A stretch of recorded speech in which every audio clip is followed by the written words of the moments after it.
हरे कृष्णा। शुद्धात्मा भगवान की जय। आज का जो हमारा टॉपिक है वो टॉपिक है आशा की फांसी। यानी आशा की फांसी में बंधा हुआ है, गले में फांसी लगाते ना, ऐसे आशा, इच्छा, होप की फांसी में लटका हुआ है मनुष्य। आशा की तलवार लटकी पड़ी हुई है मनुष्य के ऊपर। आशा किसकी करता है, अब ये जानना जरूरी है। आशा करता है संसार की। मनुष्य संसार की आशा करता है और संसार की आशा में ही बंधा हुआ है। फलाना मिल जाए तो सुखी हो जाऊं, ये मिल जाए तो सुखी हो जाऊं, वो मिल जाए तो सुखी हो जाऊं, बेटे की शादी हो जाए तो सुखी हो जाऊं, नया घर मिल जाए तो सुखी हो जाऊं, धन मिल जाए तो सुखी हो जाऊं। आशाओं की फांसी में इतना बंधा हुआ है कि खुद का मूल स्वरूप ही भूल गया है कि मैं कौन हूँ। जबकि ये चीज़ें पाकर, ये मिल जाए, वो मिल जाए, ये मिल जाए, ये पाकर मैं सुखी हो जाऊँ। लक्ष्य क्या बना के बैठा है, ये मिले तो सुखी हूँ, वो मिले तो सुखी हूँ, ये काम हो जाए, फलाना काम हो जाए तो सुखी हूँ। परंतु उसकी एक के बाद एक इच्छा जागृत होती रहती है और वो कभी भी सुखी नहीं हो पाता। लेकिन जबकि सुख कहाँ है, सुख तो अपना रूप है, सुख तो अपना स्वरूप है। एक बार खुद से मुलाकात कर ली तो फिर कहीं भागना नहीं पड़ता। सुख के लिए दिल है, तस्वीर है यार, गर्दन झुका ली और मुलाकात कर ली। वो थे न हमसे दूर, न हम उनसे दूर थे। आता नहीं था नजर तो नजर का कसूर था। परमात्मा हमसे दूर नहीं है, सुख का स्वरूप हमारे भीतर है। लेकिन अपने आत्म स्वरूप को भूल के संसार की इच्छाओं के पीछे ऐसा भागते हैं, खपे खपे खपे खपे में, और ऐसी आशाएं करते हैं, उम्मीदें करते हैं और उन्हीं की फांसी पर लटक रहे हैं, झूल रहे हैं। लेकिन आप सुख के लिए, सुख आपका स्वरूप है, लेकिन आप सुख के लिए कहाँ भाग रहे हैं, बाहर भाग रहे हैं। आपको सुख चाहिए कहाँ से, बाहर से। दृश्य से सुख चाहिए, वस्तुओं से सुख चाहिए, विषयों से सुख चाहिए, बंधु बांधवों से सुख चाहिए, स्त्री से सुख चाहिए, पुरुष से सुख चाहिए, देख के सुख चाहिए, सूंघ के सुख चाहिए, कुछ सुन के सुख चाहिए, इस अपने शरीर से सुख चाहिए, स्पर्श करके सुख चाहिए, कुछ चख के सुख चाहिए, कुछ सुन के सुख चाहिए। तो इन्हीं में भटक रहा है मनुष्य। सुख के तो आपने भांति भांति के साधन बना लिए हैं, जबकि सुख तो आपका स्वरूप है, जो कभी कहीं आता नहीं, कभी कहीं जाता नहीं। लेकिन आप उसी से वंचित हो, क्योंकि तुम्हारी दृष्टि बाहर है, बाह्य मुख है। जब तक अंतर्मुख नहीं हो जाते तब तक सुख दिखता नहीं। ये अंतर्मुख हो जाएंगे तो बाहर की दृष्टि अपने आप हट जाएगी और आप सुख स्वरूप हो जाएंगे। और ऐसा सुख मिलेगा कि तुम्हें हर जगह सुख ही सुख दिखाई देगा। न बाहर भेद बचेगा, न अंदर भेद बचेगा, केवल सुख ही सुख बचेगा। और इसी को कहते हैं परम पद, जहाँ सुख के सिवाय कुछ भी नहीं है। अनुभव का दीदार है, अपना रूप ही अपार है। जिस शरीर में लोग फंसे हैं, जिसे अपना मानते हैं, अगर देखें, थोड़ा सा फील करें, थोड़ा सा रियलाइज करें, थोड़ा सा विवेक जागृत करें और समझें कि ये शरीर 9 द्वार हैं। इस शरीर में 2 आँखें, 2 कान, 2 नाक, 1 मुंह और 2 नीचे के द्वार, टोटल 9 द्वार हैं इस शरीर में। और 9 द्वारों से क्या निकलता है? आँखों से निकलती है मल, गंदगी, कानों से निकलता है मैल, आँखों से मैल, कानों से मैल, और नाक में लीड भरी हुई है और मुंह में थूके भरी हुई हैं, और जो नीचे के केंद्रों में मल और मूत्र भरा हुआ है, सिवाय गंदगी के कुछ भी नहीं है। इसी को तो आप अपनी संपदा समझते हैं, इसी को तो मनुष्य इसी के पीछे तो भागता है, इसी के लिए लड़ता है, इसी शरीर के लिए भागम भाग करता है और इच्छाएं पैदा करता है, आशाएं करता है और सोचता है मैं कुछ हूँ, आई एम समथिंग। नहीं तो ये शरीर देखने जाए, सोचने जाए कि विचार करे इसमें क्या क्या भरा हुआ है, और विचार करेगा तो पार हो जाएगा। इसी को अपनी मैं समझता है और इसी के लिए सारे कार्य करता है। अगर विचार करोगे थोड़ा तो वैराग्य जागृत होगा। माना कि आप बहुत ब्यूटीफुल हो, माना कि आप बहुत स्मार्ट हो, परंतु बाहर से हो, दुनिया के लिए हो, पर आप भीतर विचार करके देखो, थोड़ा विचार करोगे तो आपका वैराग्य जगेगा, और वैराग्य जग गया तो समझ लो आपका काम हो गया, इसी जन्म में मुक्ति हो गई। परंतु तो आपका लक्ष्य बन जाएगा। परंतु अगर आपने विचार नहीं किया, थोड़ा भी बिना विचार के ही समय निकाल दिया, क्योंकि आप कितने भी खूबसूरत हो, आपका शरीर एक दिन राख में ढेर होने वाला है। आप सोचो कि नहीं, प्रभु जी तो ऐसा बता रहे हैं, लेकिन मैं तो बहुत खूबसूरत हूँ, बाहर से तो बहुत खूबसूरत हूँ, इस खूबसूरती की इंसल्ट कर रहा है कोई। अगर आपको ऐसी फीलिंग आए तो ये खूबसूरत शरीर भी एक दिन बुढ़ापा आएगा और हाथों में झुर्रियाँ लटकेंगी, गालों के झुर्रियाँ लटकेंगी, अभी कोई कितना भी खूबसूरत हो। और यही खूबसूरत शरीर अगर जवानी में भी मृत्यु हो जाए तो राख में ढेर होने वाला है। इसमें बिल्कुल सत्य है, बिल्कुल भी झूठ नहीं है इसमें। अभी जान ले खुद को कि मैं हूँ तो परमात्मा, मैं हूँ तो सुख का स्वरूप, परंतु खुद को शरीर मान बैठे हैं और विषयों में फंसे पड़े हैं। अब विषयों से विरक्त होने के लिए चलें तो विरक्त नहीं हो सकते। अगर कोई सोचे मैं विषयों से विरक्त हो जाऊं, तो विषयों से वैसे विरक्त नहीं हो सकता जब तक आपका लक्ष्य आत्मपद होता नहीं। जब आपका लक्ष्य आत्मपद हो जाए, जब आपका लक्ष्य स्वयं को पाना हो जाए, जो चाहता है वही विरक्त हो सकता है। जिसके पास विवेक हो, जो जानता है कि विषयों में सुख नहीं है, सुख कहाँ है? अपने आत्मा में। मैं खुद सुख का स्वरूप हूँ, मुझे तो उसी सुख को पाना है जो वास्तव में मेरा अपना रूप है। तो ऐसा जिसका लक्ष्य हो जाए वो विषयों से विरक्त हो जाता है।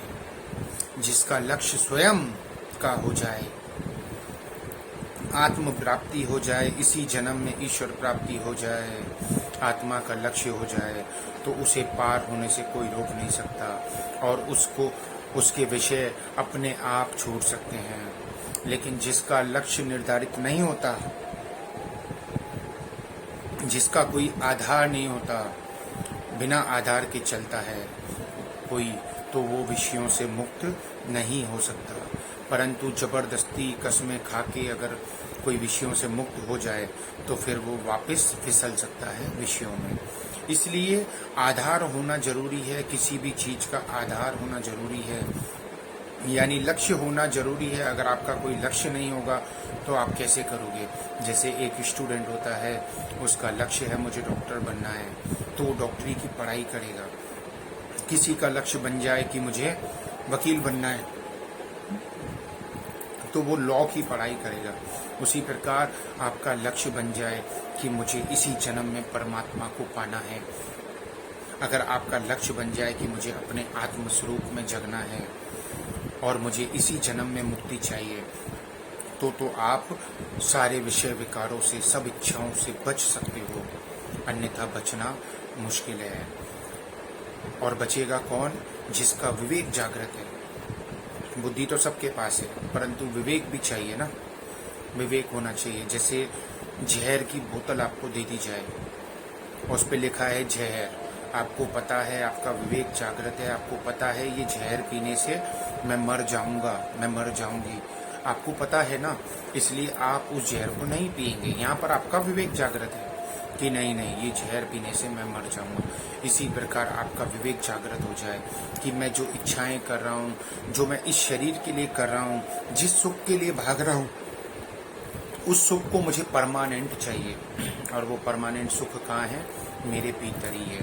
परंतु उसको जगाने के लिए मुझे एक मेंटर चाहिए, एक गुरु चाहिए, जो उस सुख स्वरूप में मुझे जगाए और हमेशा के लिए वो मेरा सुख स्वरूप जग जाए, है ना। पर क्या होगा? उसके लिए हमें गुरु की शरण में जाना पड़ेगा, गुरु की सेवा करनी पड़ेगी, तभी हम उस लक्ष्य तक पहुंच सकते हैं, उसे पा सकते हैं। क्योंकि कोई भी चीज़ है, कुछ भी चीज़ अगर हमें चाहिए तो हमें उसके जानकार के पास जाना पड़ेगा। जैसे आपको सिर में दर्द है, तो सिर में दर्द है, तो अब सिर का दर्द कैसे मिटेगा? आपको मिटाना है सिर का दर्द और सुखी होना है, तो आपको उसके लिए वैद्य के पास जाना पड़ेगा, डॉक्टर के पास जाना पड़ेगा। वैद्य के पास जाएंगे, वो आपकी नाड़ी पकड़ के बता देगा कि सिर में दर्द क्यों हो रहा है। डॉक्टर के पास जाएंगे, वो आपको दवाई देगा कि ये दवाई खाओ तो तुम्हारा सिर का दर्द खत्म हो जाएगा। तो जो जानकार है, तो आपको अपने आत्मा को जानने के लिए कहाँ जाना पड़ेगा? जो खुद अपनी आत्मा में जगा हुआ है, उसके पास जाना पड़ेगा, उसकी सेवा करनी पड़ेगी, है ना। वहाँ पर विनीत भाव से, भगवान गीता में कहते हैं, विनीत भाव से जाकर गुरु की सेवा करो, उनको साक्षात दंडवत प्रणाम करो और उनकी सेवा करो, तो वो आपको आपके लक्ष्य तक पहुंचा देगा और आपका लक्ष्य बन जाएगा। बिना लक्ष्य वाला, बिना उद्देश्य वाला बार बार गिरेगा और उठेगा। लेकिन लक्ष्य, अगर आपका लक्ष्य पार होना है, अगर आपका लक्ष्य ऊपर पहाड़ पर जाना है, तो आप पीछे मुड़ के नहीं देखेंगे, है ना।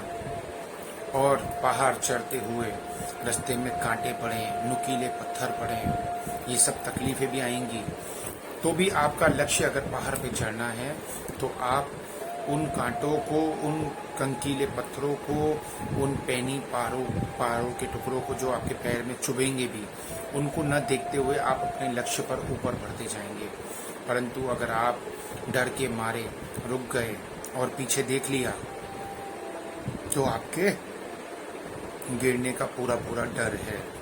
लेकिन लक्ष्य बन गया कि मुझे इसी जन्म में पार होना है, मुझे इस पहाड़ पे कैसे भी चढ़ना है, तो आप पीछे देखोगे नहीं मुड़ के, और उन कांटे पत्थरों से, कंकरों से भी डरोगे नहीं, चढ़ते जाओगे, चढ़ते जाओगे, चढ़ते जाओगे और पार हो जाओगे। परंतु जहाँ आप रुक गए, वहीं आप भटक गए, वहीं आप गिर गए। और सबसे ज़्यादा हमको गिराती हैं इच्छाएं, क्योंकि इच्छाओं में, आशाओं में हम बंधे हुए रहते हैं। और आशा तो ऐसी है कि कभी ख़त्म होने वाली नहीं, आशा की फांसी। एक आशा पूरी होती नहीं कि दूसरी आशा जागृत हो जाती है, एक लक्ष्य पूरा होता नहीं कि दूसरी शुरू हो जाती है। किसी की आशा हो कि मुझे शादी करनी है और शादी हो गई, तो दूसरी आशा शुरू कि मुझे बाप बनना है, मुझे माँ बनना है। किसी की आशा हो कि मुझे बहू का रूप देखना है, बहू का चेहरा देखना है, और शादी करवा दी बच्चे की और बहू आ गई, फिर उसके बाद मुझे दादी बनना है, नानी बनना है। तो आशाएं बढ़ती जाती हैं, बढ़ती जाती हैं, पैसा चाहिए और चाहिए और चाहिए। ये आशाएं कभी पूरी होने वाली नहीं है। पर आशाओं के पीछे का लक्ष्य जाने, तो लक्ष्य है सुख, सुख की प्राप्ति। और उस सुख के लिए हम भागते हैं। 100 जगह से दुख मिलते हैं, फिर एक जगह से सुख मिलता है, तो हम उसमें खुश हो जाते हैं। परंतु अगर हमें असली सुख चाहिए, परमानेंट सुख चाहिए, तो हमें अपनी आत्मा में जागृत रहना पड़ेगा। ये तत्व ज्ञान है जिसे समझना बहुत जरूरी है, और आपको अपना विवेक लगाना पड़ेगा। इसमें आपको कुछ करना नहीं होता। इसमें सिर्फ आपको खुद को जानना है कि who am I, what is my destination, मेरा लक्ष्य क्या है, मुझे इस शरीर के बाद कहाँ जाना है, why I am on this earth, मैं इस प्लैनेट पे, इस अर्थ पे, इस धरती पर क्यों आया हूँ, मेरा लक्ष्य क्या है। अगर कोई सोचे कि नहीं, मुझे तो एंजॉय करना है, मुझे तो मौज करनी है, तो आप खुद सोचो कौन सा ऐसा काम है जो आप करते हो और जानवर नहीं करता। कौन सा ऐसा काम है जो मनुष्य करता है परंतु जानवर नहीं करता। खाना पीना, सूंघना, चखना, सुनना, बोलना, हर काम करता है। यहाँ पर आपका विवेक काम करना चाहिए कि पशु की योनि और मनुष्य की योनि में एक ही फर्क है। मनुष्य के पास बुद्धि है, मनुष्य के पास सूझबूझ है, मनुष्य के पास शक्तियां हैं, शक्ति है, विवेक है मनुष्य के पास। मनुष्य चाहे तो इस जन्म में पार हो सकता है। मनुष्य योनि के अलावा दूसरी कोई योनि नहीं है आपको पार करने के लिए। और कितनी उम्र तो आपने निकाल दी। आप देखिए, अभी आप 40 के हो गए। 40 साल आपने क्या किया? कमाने में, शादी करने में, बच्चे करने में, घर बनाने में, मकान बनाने में, कार बनाने में, इन्हीं में गवा दिया। आप 40 के हो गए, 50 के हो गए, 60 के हो गए। कितने वर्ष पीछे बचे? भरोसा है? एक पल का भी भरोसा है? नहीं। तो आप सोचो तो सही, आपका जीवन इतना व्यर्थ जा चुका है। आप 30 के हो गए मानो। 30 साल में आपने पढ़ाई करी, स्टडी करी, कुछ किया, पार्लर सीखा या दूसरी कोई डिग्री हासिल करी, आपने जॉब कर ली, परंतु 30 साल तो आपके गए। बचे कितने? मान लो 30 और बच गए। जब 30 गवा दिए तो 30 में और क्या कर लोगे? वो भी ऐसे ही आशाओं में चले जाएंगे, होप में चले जाएंगे। I want to do something, I want to do something, आप करना भी चाहेंगे। और जब आप करते करते आपने संसार का कोई लक्ष्य किया है, कोई आशा करी है, करते करते आप पार भी हो गए। समझो आपका लक्ष्य करोड़पति बनने का है और आप करोड़पति बन भी गए, मेहनत कर करके आप बुढ़ापे को छू गए और बाद में आपके प्राण छूटने के नज़दीक समय आ चुका। कहाँ गया पैसा, कहाँ गई वो मेहनत? सब धरा का धरा, 0/0, कोई उसका रिजल्ट नहीं। इसलिए अभी भी सोचो, अपने लक्ष्य पर नज़र रखो कि मेरा लक्ष्य इसी जन्म में मुक्ति पाना है। बहुत भटक लिए संसार में, बहुत भटक लिए, और जिसको अभी भी नहीं समझ में आता है वो और भटक ले, क्योंकि भगवान तो 84 लाख जन्म खोल के बैठे हुए सबके लिए। परंतु हमारा लक्ष्य हो जाए इसी जन्म में मुक्ति पाने का, क्योंकि दूसरा जन्म आपको मनुष्य का मिलना दुर्लभ है, मुश्किल है, और प्राण कभी भी छूट सकते हैं। तलवार लटक रही है आपके ऊपर, मेरे ऊपर, किसी के ऊपर भी। अगर आप आज आत्मा में नहीं जगे, आज आपने आत्म साक्षात्कार नहीं किया, तो शायद फिर दोबारा मौका नहीं मिले।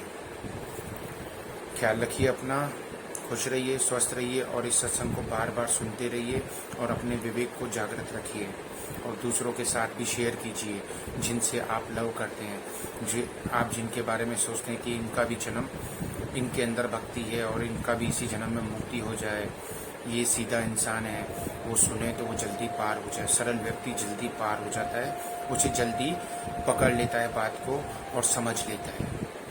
हरे कृष्णा। शुद्ध आत्मा भगवान की जय।